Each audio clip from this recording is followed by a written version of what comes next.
हम तो उम्मीद कर रहे थे कि कोर्ट इस तरह के इश्यूज को, जैसे अंग्रेजी में कहते हैं कि they will nib it in its but, मगर अब लगता है कि इस तरह का लिटिगेशन अगर आगे बढ़ेगा तो फिर ये उसी रास्ते पर जा रहा है जो बाबरी मस्जिद का लीगल इशू गया था।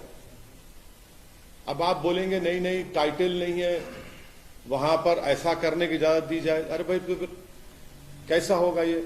अच्छा, और आप इस बात को समझिए कि ये जो नरेंद्र मोदी भारत के प्रधानमंत्री ने जो बड़ी मंदिर का इनॉग्रेशन किया था ना अभी साल 1.5 साल पहले, क्या आप लोगों को मालूम है कि प्लॉट नंबर 93-94 एक्सचेंज किया गया मुसलमानों से? आप अयोध्या की बात कर रहे हैं? नहीं, इसकी बात कर रहा हूं मैं, इसी काशी की मंदिर की बात कर रहा हूं। प्लॉट नंबर 93-94 को मुसलमानों से एक्सचेंज किया गया। एक प्लॉट लेकर दूसरा घर दिया गया। तो जब एक्सचेंज होता है तो मालिक से होता है ना, मालिक से एक्सचेंज कर रहे हो और आप आज ही ऑर्डर आ रहा है। ये जो प्रधानमंत्री ने जो इनॉग्रेशन किया, जो पूरे उसको बताया कि मॉडर्नाइज किया गया, उसको तोड़ा गया, बनाया गया, एक्सचेंज हुआ है प्रॉपर्टी का। अब इसको क्या बोलेंगे? और उसके एक्सचेंज के रजिस्टर्ड डॉक्यूमेंट्स हैं, रजिस्टर्ड डॉक्यूमेंट्स हैं। आप बोल रहे हैं कि ये बात कैसी कहते हैं फिर आप? दूसरी बात यह है कि 1883-84 का खसरा है जिसमें लिखा गया प्लॉट नंबर 9130, ये प्लॉट नंबर 9130 है, उसमें उर्दू में लिखा है कि मकबूज अहले इस्लाम मस्जिद। तीसरी बात आप देख लीजिए कि ये जो है प्लॉट नंबर 9130 26 फरवरी 1942 को वक्फ का गजट इशू हुआ था। 1942 को 1942 26 फरवरी वक्फ गजट इशू हुआ था कि ये मस्जिद वक्फ है।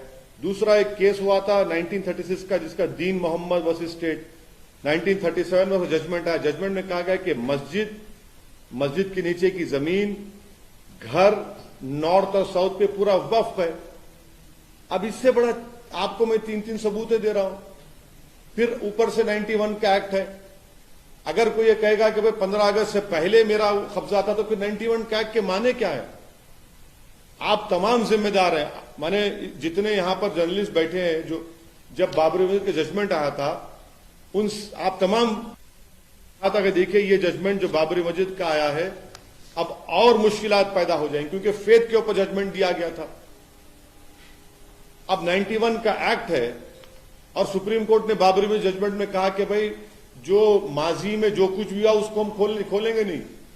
15 अगस्त 1947 को जो था वही रहेगा। अब यहां पर ये कह रहे हैं कि नहीं 15 अगस्त से पहले हम हैं, तो अब आप देखते जाएंगे कि एक के बाद एक अब केसेस पढ़ते जाएंगे।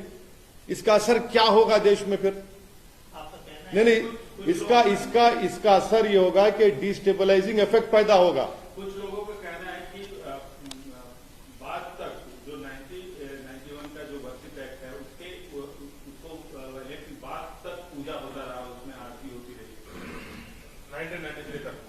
नहीं, 91 का एक्ट क्या कह रहा है? अगर आप कोई ऐसा काम करेंगे जिससे nature of the religious place change हो जाता है, तो फिर 91 का एक्ट किस माने में रखता? बोलिए आप, क्या माने रखता?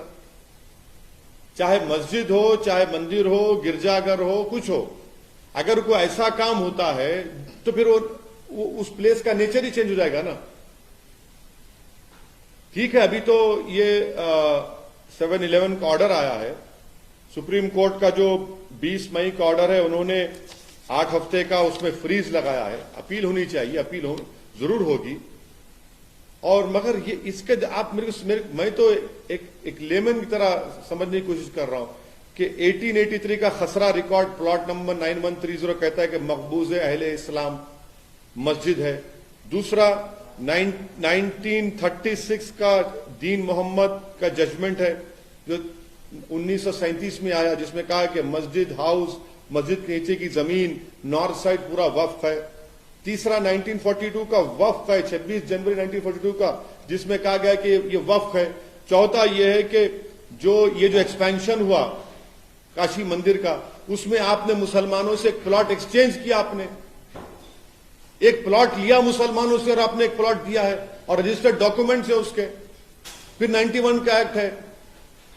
टाइटल सूट नहीं है ना सर मगर नहीं सुनिए एक मिनट, टाइटल सूट नहीं है ना, तो अगर टाइटल आपके पास है सोमित और मैं बोलूंगा कि ठीक है टाइटल आपके नहीं, मैं अंदर आके बैठता हूं थोड़ी देर, तो आपका फिर नेचर नहीं चेंज हो जाएगा प्रॉपर्टी का।